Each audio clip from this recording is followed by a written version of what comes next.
Australia's Labor Prime Minister, John Curtin. I'm happy to be back in Australia. I've seen many things and many places. And although every man can be forgiven for loving his own country best, I believe it is an impartial assessment of the facts to say that I have not seen any country or any people better than my own. Welcome to Curtin's Cast, the John Curtin Research Centre's podcast, brought to you by myself, Nick Dyrenfurth, and Redbridge's Kos Samaras. Each week, we bring you the freshest and most challenging conversations from the world of Australian and global politics, culture and ideas. Good morning, Curtin listeners. It's another episode of the Curtin Cast. I am Kos Samaras, and I'm again filling in for Nick, who is on a well-earned break somewhere around the world. We won't disclose his location for his own well-being, from a mental health perspective, that is. And I'm joined by Shireen Morris, who is one member of the John Curtin Research Centre board, but is an author who has contributed to many pieces of work, particularly with regard to First Nations people in this country, and also worked on the Yes campaign as well, which we're going to talk about today. Shireen, welcome. Thanks so much, Kos. Fantastic to be with you. No problem at all. Hey, as we always do with all our guests, because we want to basically just, take people through the journey of who you are as a human being and what brought you to writing books and particularly around law and what brought you to working on that Yes campaign as well. I'm going to talk about, that campaign and how that was run and what lessons we can take out of it. Yeah. Take us through, okay, where did you grow up? So I grew up in Melbourne, but given the topic of our session today, I'm going to say I want to acknowledge the Darug Nation. Yes. So I'm dialing in to you from Macquarie University, beautiful sunny day. And, so acknowledge the First Nations here. Look, I grew up in the eastern suburbs of Melbourne. My parents migrated to Australia in the 70s, so towards the end of the White Australia policy. They're Indian and Fijian Indian. So my dad is Gujarati Indian, born in India, and mum is Fijian Indian, so South Indian.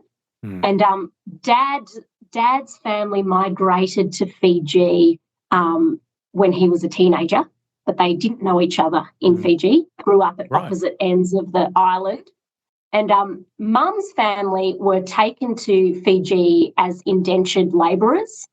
Don't ask me the exact date, but, the kind of era that I'm talking about when the British took Indians over there to work on sugarcane plantations.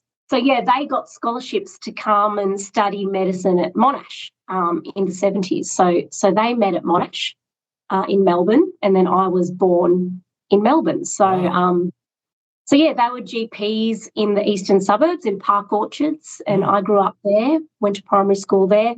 That's an extraordinary journey, isn't it? I mean, it's something I think some of our listeners will be aware of, but not many. And that is the Indian diaspora, particularly within the sort of southeastern region, and I would say the British Empire's role in exploiting their labour and so on. I mean, there are significant numbers of people from the subcontinent in places like Fiji that eventually found themselves here. But for that journey, and it is a journey of hardship, for them to basically be able to make it all the way through that, I would say, difficult path and become GPs is extraordinary. Absolutely. And that's I grew up with this sense that of how lucky we were in Australia, right? Like just such a different array of opportunities, different living standard. When you're thinking about India, of course, the levels of poverty there, but even Fiji. So when I was growing up, we used to quite regularly go to Fiji for holidays and see family and all that. And the opportunities are vastly different. So it is that migrant story of being in search of greater opportunities and absolutely finding them here, even though I think, as most migrants would probably have an experience of sometimes feeling like you maybe don't fit in, particularly growing up, primary school, high school, when fitting in is all important when right. you're at that age. Nonetheless, it's the two things. You have a sense of the extraordinary opportunity that you've got to be being here in this country. And I don't know if your parents were the same, Kos, but mine, it's that you work hard. Work hard at school, you study hard, whatever you're putting your mind to, you work as hard as you possibly can. And that this high expectations kind of attitude that I think comes from that background, not taking any of it for granted. Yeah, that's right. I mean, you grew up in the eastern suburbs of Melbourne. You would have seen as you were growing up the sort of changes that part of Melbourne were experiencing, but it was still, I often make this point myself, and that is we've all won the life lottery being born in Australia because our parents took an extraordinary risk to move to another country that was completely alien to them and provide a future for their kids, which is something that I think a lot of other people who are born to migrant parents who land themselves in other parts of the world are not so lucky. Yeah, it's an absolute, it's sometimes we forget about just how fortunate we are to actually be born here. Oh, and I catch myself quite often looking at some of the awful stuff that's going on in other parts of the world. And we've got our challenges here, no doubt, yes, right? We've got things that we need to be improving and fighting for and all the rest of it. But I am glad that I live here compared to some of the other places I could have been born, And now that I've got kids as well, I feel that acutely. Can imagine. Looking at some of the violence happening overseas, and you just go, wow, I feel very lucky that I've got my kids safe at home, in a place like interesting Australia. Point you make. The amount of times in our research we hear parents of your generation say that, and really? why they reject that overseas form of politics. Particularly when we're heading into that federal election that's now come and gone, where we had a number of people say, I don't want our country to be anything like the US, anything like the UK. And if you try as a political activist or a politician to try to bring that over here, I'm going to reject it. And I think that, it's interesting the point you mentioned your kids, because you're probably a millennial. I'm guessing right here. You're in that. So where does millennial finish? You're under the age of 45. So you're between Gen X and millennial. That's right. Okay. I thought I was Gen X, so there you go. That's right. Yeah. So you're what Nick constantly refers to as xillennial, right, with an X. I'm a proper Gen Xer, so that's there's no grey with me. I'm born in the early 1970s. Yeah, it's interesting because a lot of people tell us right now they've got young children, they are looking overseas, and they are paying more attention to what they see overseas than they are what they're seeing here in politics in Australia, and they do not want anything of the sort coming over to this country. So it's interesting you make that point. Yeah, I can understand that. Yeah. So you ended up in you obviously gone to university. You followed your parents' footsteps, which is great. What got you into law? Oh, I had a very circuitous route to law. I studied law later. So the first thing I did, I went, Dad used to tell me, you should go be a lawyer, Shireen, because I can never win an argument with you, right? Yeah. But I didn't listen to him. I was pursuing a dream of pop stardom and being an actor, really. Wow. So okay. I did an arts degree, English major at Melbourne Uni, and then I started auditioning for all the drama schools around the place. And I had gone travelling at one point, and I auditioned for an acting school in London, and I got into that one. So I studied acting there, and then I started working in theatre there. And then I came back to Melbourne, and I used to do like Shakespeare in the Botanic Gardens. Have you ever been to one of those shows? Yes. So that you might have seen me perform, Kos. Wow. Because I used to do that every summer. Okay. And me and my best friend, we were trying to get a record deal. We were writing all this music and recording it in his parents' basement. So that was my 20s, right? And I used to do part-time like casual temp admin work to supplement the income, the acting and performing income. And then when I was about 28, so probably I spent most of my 20s working as a performer. I started to miss I was always a good student. I started to miss the intellectual, study side of things. Yes. As enjoyable as it was being on stage and all that. So I went and did law at Monash, did the JD version, so the Master of Laws version of the degree. So that was my path to doing law. Okay, that's interesting because it's some people may argue that you're using two different parts of your brain when you go from arts to law, but actually, as my better half will tell me, that the law is actually very grey and requires a lot of creativity. For sure. It's not actually, it's not like science. It's not like maths. There is a lot of nuance involved here. It's actually, and it's very humanities when you think about it. Yes. Think about those lyrical high court judgments that no one can understand. Yes. Those judges, they like their literature, I reckon, That's right. That's right. Correct. And it's performative in a way when you think about standing up in the courtroom. That there's an element of theatre that you know. Yeah, I've been in the chair as a witness, not as a someone being pursued through the legal processes, as a witness, and I've watched them with I wouldn't say amusement, I would say with interest that they are very performative. Oh, yes, sure, yeah. Very performative. It's almost like, as you pointed out, they're on stage performing an act. Definitely. Right? And I've come across a lot of, I used to work at the front desk of a barrister's chambers in the city while I was doing my law degree. And there were definitely barristers there who were part-time in a rock band and used to tour, or part-time playwright kind of thing, That's right. That's right. Yeah. Interesting. So what got you involved then in this other passion of yours, which is a very dominant part of your professional life and probably personal as well, and that is the cause of improving the lives of First Nations people? I think it's partly to do with my background growing up, being Indian-Fijian Indian background, because my mum and dad, I think their politics were progressive. And I just got from them a sense of empathy. Like if something came up on the news or something was happening around Indigenous rights and Indigenous peoples, the sense I got from them was that, it's not fair the way this country treats them, and particularly back then, right?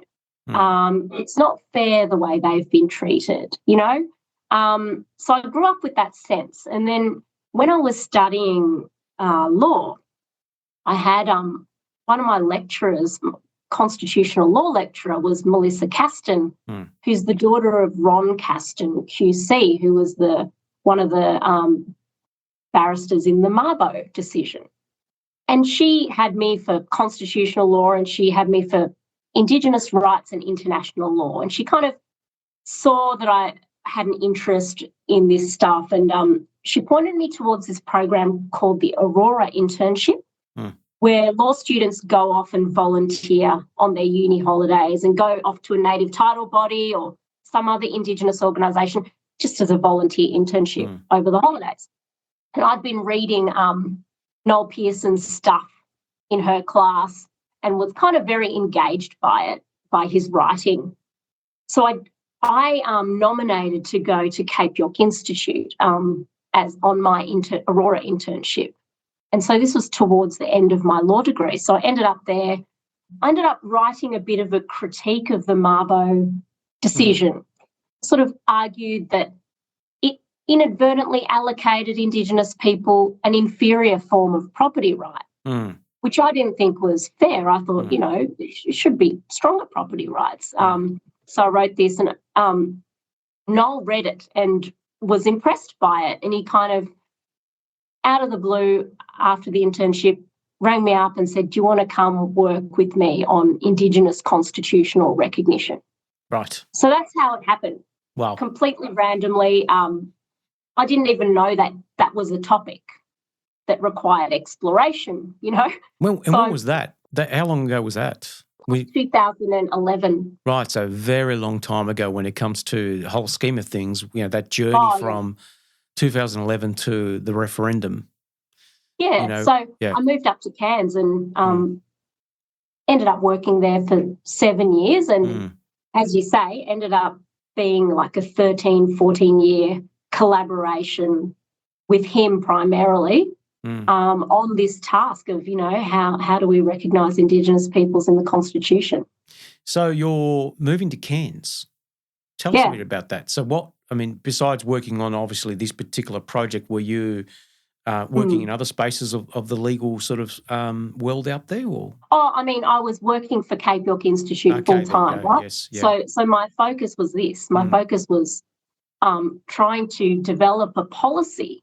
So the Cape York Institute needed a policy on constitutional recognition. And for context, at the time, Noel and other Indigenous leaders were just about to start sitting on the expert panel that you remember Julia Gillard put together in 2011, right? So from Noel's perspective, he needed a policy that the Institute was going to push throughout this impetus. There seemed to be at that time government impetus towards let's do something around this. So that was my focus. And I have to say, moving from Melbourne to Cairns was a bit of an eye-opener, right? That's why I mentioned it, because I've been there many, many, many times for a lot of non-for-profit organisations. And the one thing that strikes me is that you cannot miss and overlook the difference between the northern part of Australia and the southern part of Australia. We are absolutely drastically different cultures. Yeah. And so the first thing that struck me is that the climate and the environment there. It 100% reminded me of Fiji. Yes, absolutely. So I kind of landed there. I was like, oh, this feels really nice. And then the second thing is, wow, there's Indigenous people. Yes. How is it that I've grown up in Melbourne and you know what I mean? I don't have an Indigenous Australian as a friend. I don't know if I've met one at university, probably not. You know what I mean? And up there, they're part of the workforce, and they are very much part of the community, and you see them everywhere. And if you come from Melbourne, they're just out of mind, out of sight, really. And this is part of the challenge, particularly in the southern states of this country, where the First Nations community is a lot more hidden. And it's not probably the right term to use. The connection is not there for so many Australians, which is really sad. So that was one of the wonderful things about going up there and forming these relationships, these professional relationships and friendships, which have been long-standing. And then the sad part of it was you could walk around Cairns and see poverty. That's right. See the disparity. You could see it. And you and I, and it was in your face. Yeah, you and I interviewed Steve Parnas last week about some of the class element with regards to the sort of challenges in his profession. This is obviously the medical profession in treating people from poor backgrounds. But I suspect that right at the forefront up there, the Indigenous community would be absolutely not receiving the best treatment, so to speak. Oh, yeah. And, I mean, one of the very eye-opening things was, apart from Cairns, was during the internship and during my work there was the opportunity to travel to remote Indigenous communities, right? And, I mean, I think most Australians potentially would have no idea. The conditions. The conditions, sometimes it can feel like just going to another country. Yes. Because the conditions feel so different. The standard of living feels so different. And it really drove home the urgency of what we were trying to do, of what Cape York Institute was trying to do in the constitutional reform space.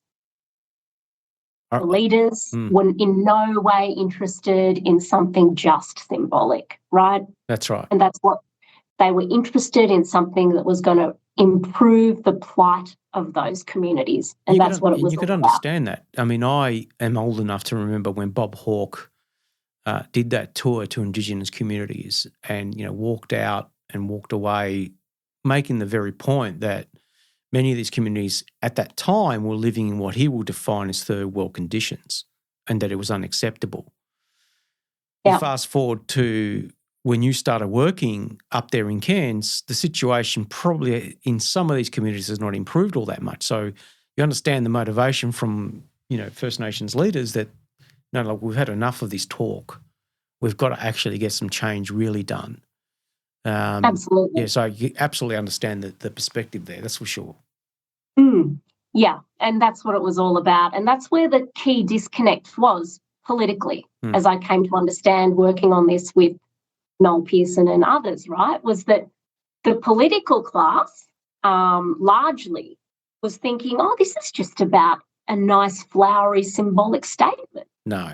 The Indigenous communities and leaders were like, no, this is about reforming some structures that have for too long disempowered their people, that have for too long led to abysmal outcomes for their people, right? Noting that they deeply understood that it was a systemic problem keeping them down, that was failing year on year to close the gap, right? Yes. So what was sought was a solution to that, what Noel used to call the power imbalance, the elephant and the mouse problem, the fact that you've got the 3% Indigenous mouse constantly trying to be heard and be empowered in the face of the 97% non-Indigenous elephant that has all the political power, makes all the decisions about their communities, but the decisions aren't working to improve outcomes. That was the problem we're trying to solve. Yeah, and those outcomes, as you well know, are just as dire, right, as they've always been now. And my day job is looking at data and so on. And whenever I have to, for a client, map out health mortality rates, for example, we have to remove First Nations people from the spreadsheet because it actually skews the results.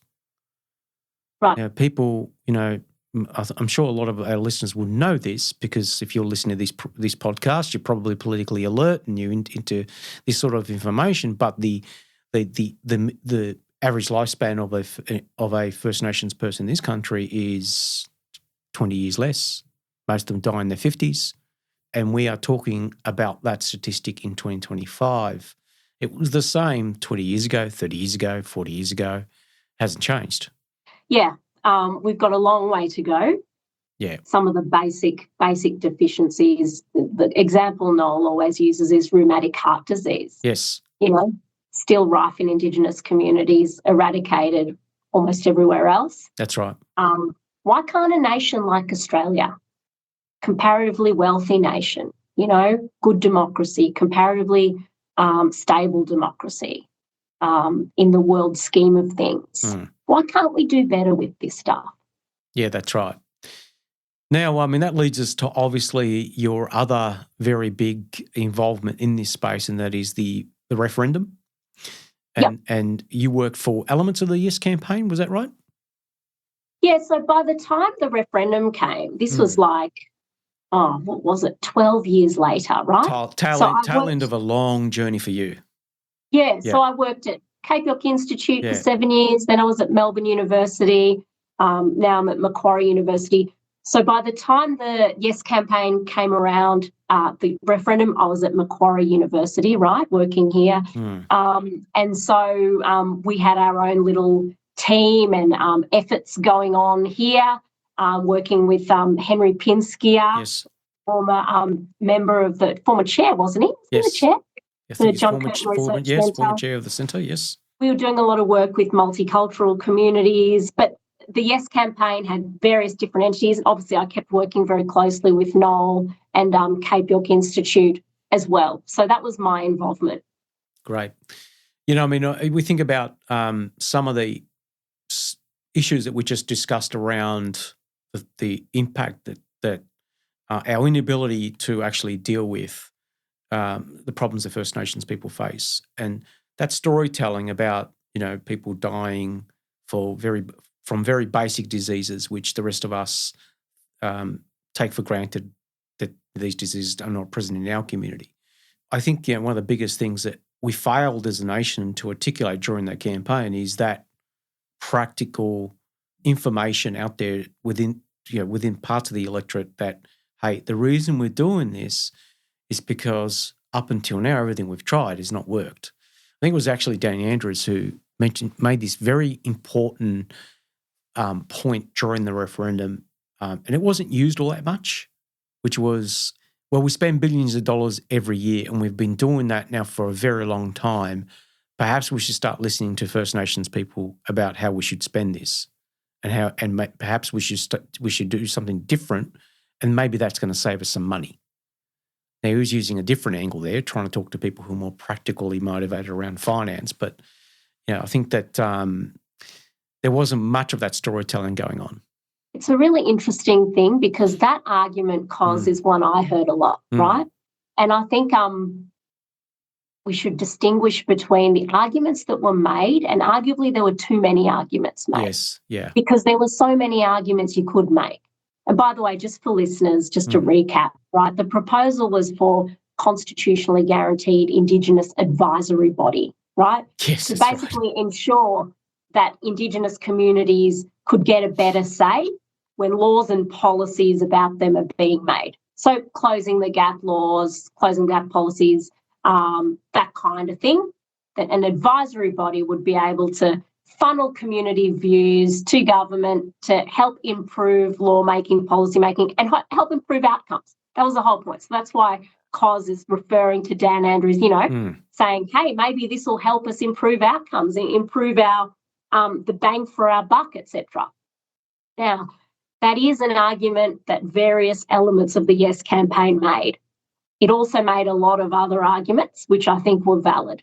But this was one of the immense challenges for the Yes campaign, right? And I think it's important to acknowledge the huge difficulty these days in the age of social media. That's right. Where algorithms favour the negative, the false, the abusive. That's right. That is the stuff that tends to go viral and cut through on social media. And therefore that has an impact on the media now, right? Because the media is driven by clicks and comments as well. That's right. So in this new context, the Yes campaign had the difficult task of selling what was actually a very nuanced, practical, pragmatic reform. It was not an easy task to boil that into a 10-second sound bite. No. Because it is often not easy to boil a nuanced reform down into that. I think that is what, in answer to your question, perhaps the reason we didn't hear the right messages is because those nuanced messages were getting a bit lost. And what was cutting through, unfortunately, was the sharp, often negative, no case campaign. If you don't know, vote no. Yeah, that's right. This will divide us on the basis of race. That stuff travelled easier. And that's where the Yes campaign really struggled. And I think conservative forces in this country took out all the wrong lessons from that. The number one wrong lesson was that they were the architects of that outcome, that it was the campaign they ran that stopped the proposal from getting up, that most Australians culturally agree with their cultural outlook in life. Those are two lessons they think they learnt from that, and they were absolutely dead wrong on both counts. So the first one is, going to your point, is that people just weren't aware of the detail, and they were being buffeted by an absolute avalanche of information, and they completely shut out from it. They stopped listening. They didn't want to hear about it. And when you are proposing an amendment to the Constitution, which is quite a serious proposition, and people are starting to shut you down, they don't want to hear about it anymore, they will vote no. The second component to it is the cultural aspect to it, which is, the conservative sides of politics, to the point, by the way, I may add, that some of them actually used the results of the voice referendum to structure their campaign during the federal election when it came to polling and a whole range of other activities. Again, overemphasising why people did what they did wrongly. The cultural bit, which is, I have a view being a white Australian, that this is a proposition that shouldn't be supported. Therefore, if you voted no, you agree with my outlook on life. That was absolutely wrong. When we speak to most diverse Australians, for example, when we sit there and talk to them for an hour and a half, and that's something, Shireen, to your point, you don't get that opportunity in the campaign, right? When you speak to diverse Australians and you walk them through, well, the reason they wanted to do this was for the following reasons. Yeah. We get 100% agreed. People come back and go, well, absolutely, we should have done that. So again, right, it goes to your personal example, why you got involved with the cause and given your background and where you came from. Very similar responses we hear. So when you was talking about your life history, it sounded like I was talking to someone in a focus group from the western suburbs, of Melbourne and Sydney. Yeah, interesting. So the challenge, is to take, for reformers, to take lessons from that nonetheless. And I thought it was interesting, Kos, you can speak to this much more than me, but just as, when I look at Instagram or whatever, I thought there was a shift in social media messaging, which I thought was on the weaker side during the voice referendum from Labor and the Yes campaign, then to the most recent election. I thought there was a real different style being employed, and I did wonder whether they had taken some lessons, absolutely, from what happened in the Yes campaign, and I think there was a mistaken progressive advisor's view in the Yes campaign that social media dynamics would favour the Yes side, which is just so wrong, right? That's right. I think that had shifted by the time the most recent election came to pass. Would you agree with that? Yeah, absolutely. You make an excellent point here. And I touched on the wrong lessons being picked up by conservatives. And the flip side, going to your point, which is the right lessons being picked up by Labor. And that was learning how to use that ecosystem a lot better. So we saw that during the federal election campaign, the Albanese camp were using Gen 2 media in a lot more strategic way. They were going to the audience on channels that they were watching, and they were not relying on what we would define as passive advertising. So historically, those of you who have not been involved in elections, what political parties normally do is they will buy up ad space on TV, on radio, and so on. And obviously, as social media has emerged as a significant platform, political parties' response to that was to go out there and do the same. And then it evolved from that again with the Trump campaign in 2016, and obviously strategies that were implemented there. We saw again being implemented in 2019 with the Morrison win, and again with the referendum, and that is using that platform for disinformation. What they didn't factor in is that it's a passive platform, and people will absorb that information. But if you go around it and you use platforms which they trust and people they trust as a communication channel, you're going to actually overcome that problem. And that's exactly what the Labor camp did this year. And you could see that in the way I think Albanese did more podcasts than radio interviews. Many of them, I would argue, the mainstream media didn't pick up on. He was very, very active in that ecosystem. But it's a unique challenge, isn't it? It's a different a referendum is a different challenge because of the centrality of bipartisan support, right? That's right. And one of the most disappointing things for me, having been involved and then watching it play out as it becomes bigger and bigger and bigger, it's sort of a unique perspective. But the thing that was lost was the fact that the idea of a constitutionally guaranteed advisory body was an idea that Cape York Institute developed with conservatives, including a member of the Liberal Party, Julie and Lisa, right, who then went into federal politics for the Liberal Party.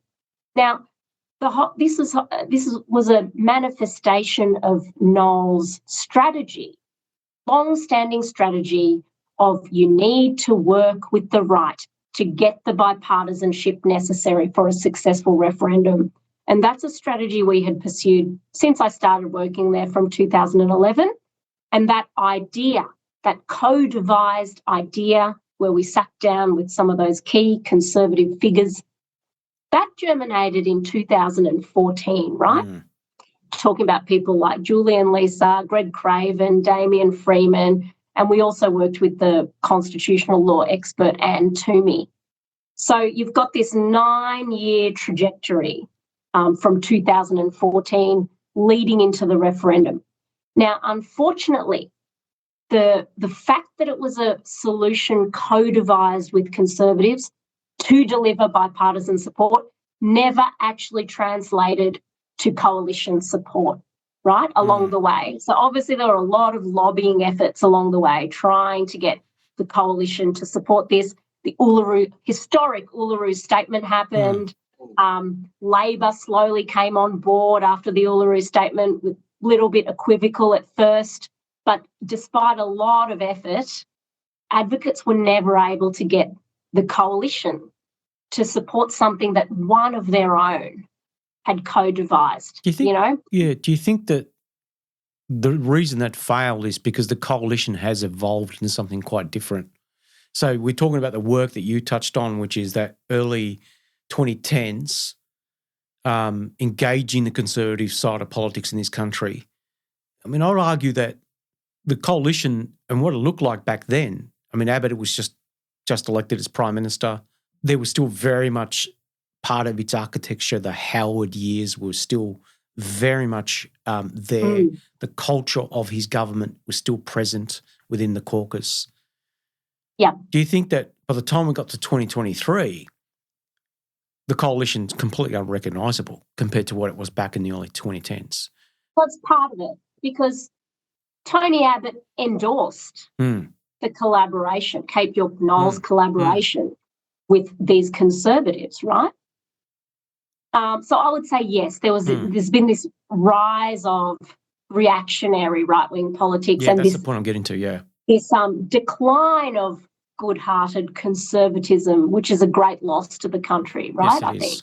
Yes, it is. However, it's kind of weaved through all of that is just cold, hard politics. Yes, and the fact that in private, so many of these coalition leaders would tell Noel and I that they supported this idea in private. I'm talking about Tony Abbott. I'm talking about Malcolm Turnbull. I'm talking about Christian Porter, right? In private, they would say, yep, this sounds... Turnbull told Noel and I in a meeting in 2015, he said, this is a sensible idea. How can I help? He said. Then the knifing of Tony Abbott happened. Yeah, that's right. Then Turnbull ascended to the Prime Ministership. Then the Uluru Statement happened and Turnbull rejected it, right? Do you think he rejected it because he was trying to balance that increasing right-wing ideological trend that was sweeping through his caucus? Of course, because then he had Abbott stalking him, remember? Yes, that's right. So then Abbott was on the backbench.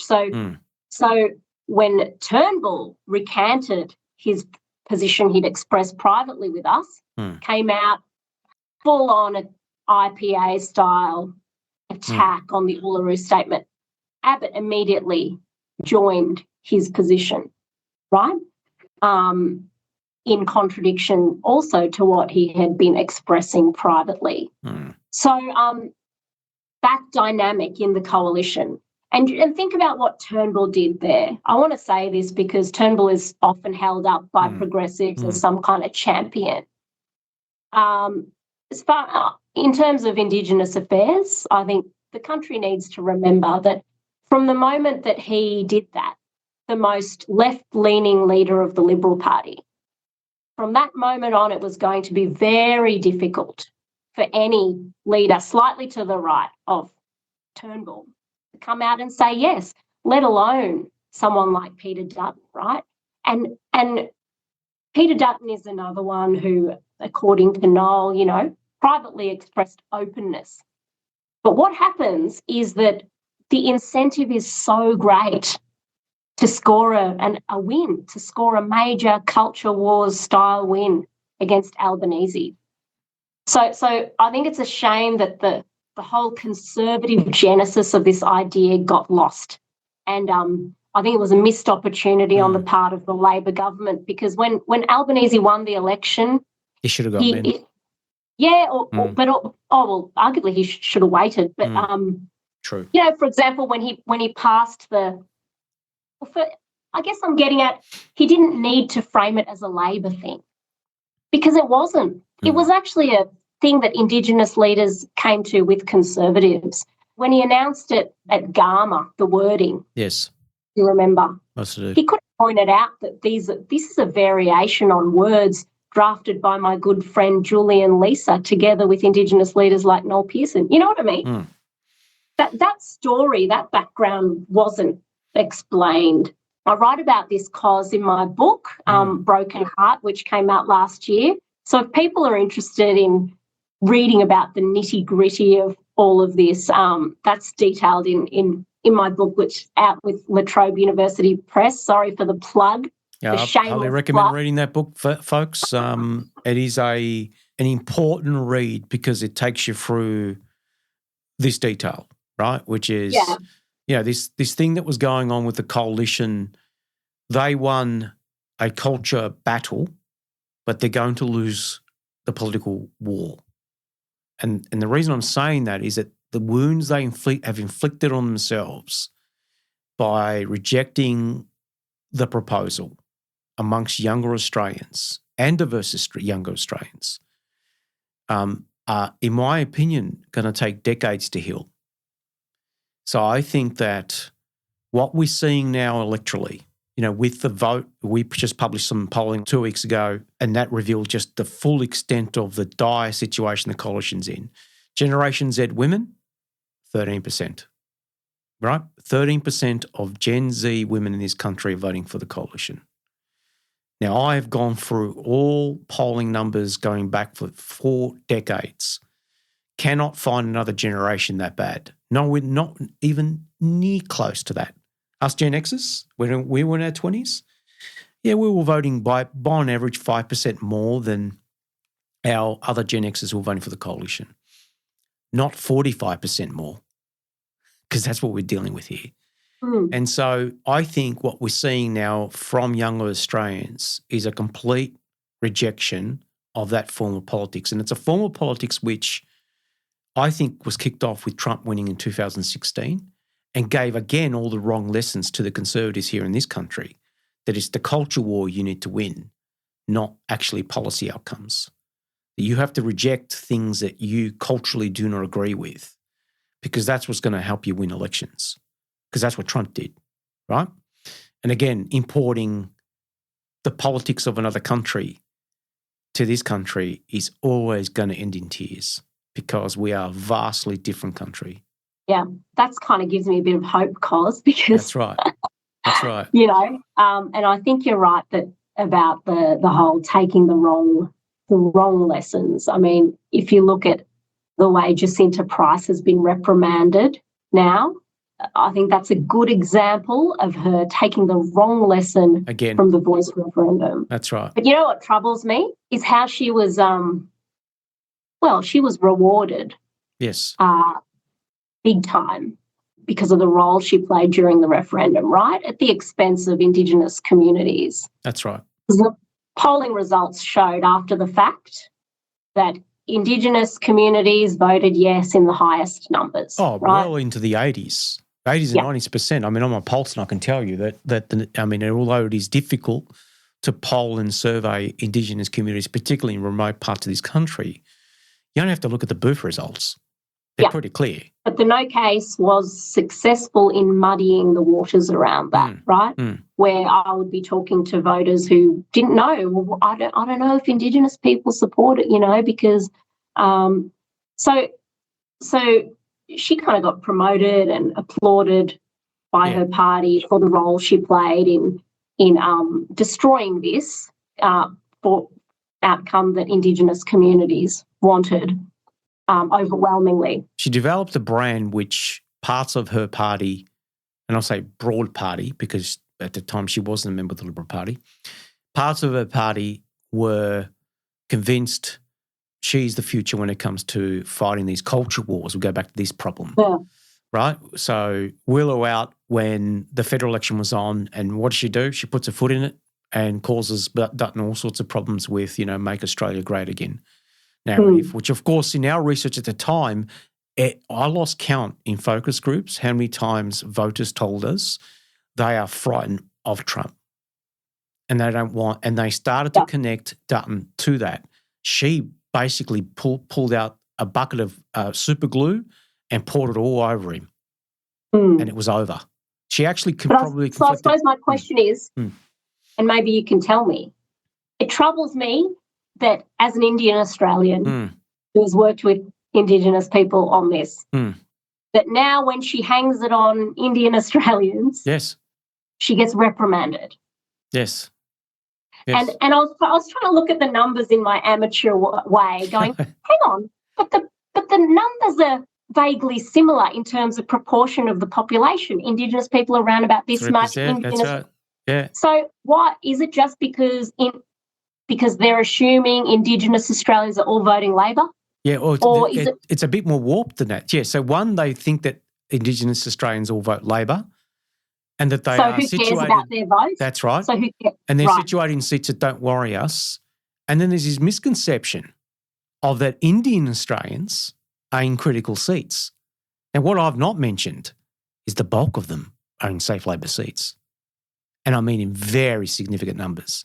Now, safe is an interesting term, but when you're looking at seats that, like, for example, Gorton, Hawke, Holt, Chifley, even Parramatta, they're all into the mid-60s, two-party preferred. And the booths where these communities live, some of them were delivering in excess of 70% two-party preferred. They're not even in strategically important electorates. But because they have not looked at that data and not bothered to do their homework, they thought that this community is absolutely critical for them with regards to their electoral fortunes. And when she made that statement, they've all panicked because she was going to cause enormous political pain on them. Well, no, not really, because the Liberal Party is never going to win Hawke. It's never going to win these electorates. No, never shouldn't be a term used, but in politics. But you know what I mean. It's just unlikely for the Liberal Party as it stands right now as a political movement to get anywhere near these electorates. So we're not talking about marginal seats. Yeah, it just, you have to wonder, right? I mean, given there's no numerical basis, I mean, why is it okay to hang it on one group and not on another? Right. Correct. You know what I mean? That's what irks me, And again, she was embarking on another culture war. It's the MO that movement has developed post, I'll say, Trump in 2016. They've taken all the wrong lessons out of that. They've imported a political doctrine from another country, which is all about energising your base to a country that is actually quite centralist, quite pragmatic, and it's backfiring massively. So I think that 2023 will go down in our country's history as a price that the coalition's going to end up paying. It's a mortgage they're going to end up paying off for a very, very long time. Now, finally, where can we get your book? All good bookshops. Get it online. Excellent. La Trobe University Press. It's, in bookshops. And, have a read of it. And guess what? It got long-listed. Great. In the Australian Political Book of the Year Awards. So that was a great honour too, alongside some pretty awesome books there. So it's Broken Heart? Called Broken Heart, A True History of the Voice Referendum. Yes, and it's appropriately termed, in my opinion, because it broke many of our hearts. I, as a campaigner, was tearing my hair out watching that go pear-shaped as a campaign because obviously voted yes. Yeah. And yes, it's very appropriately named. Make sure you get it, folks. It's definitely worth a read. And on that note, thank you, Shireen, for joining us today. Thanks so much, Kos. I'm sure we will see you on the podcast in the future again. You can help us run a few interviews even. So wonderful to talk to you. I look forward to it. Thank you.